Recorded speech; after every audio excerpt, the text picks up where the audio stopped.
Magandang araw sa inyong lahat at welcome sa aking channel.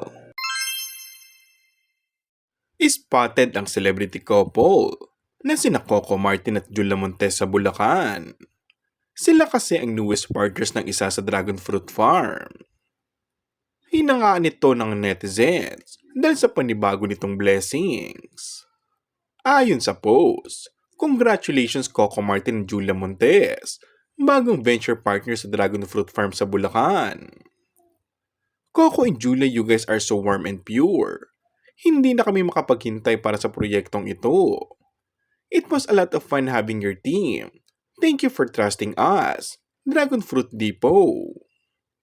Samantala, sinabi ni Coco na kaya siya gumagawa ng mga bagong negosyo ay para mas marami pa siyang mabigyan ng trabaho. At syempre, para sa pamilya nila ng aktres na si Julia.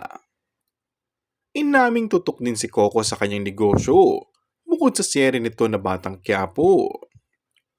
Personally, ako talaga yung tumututok. Ako yung naghanap. Talagang sabi ko pag ito tumayo, pag ito nairaos ko, nailunch ko ng tama, ayos. Alam kong hindi ako mapapahiya. Dito magsisimula ang lahat. Sambit ng aktor. And that's all for our today's video. Kung bago ka lang sa aking channel ay mag-subscribe at pindutin na rin ang notification bell. Maraming salamat!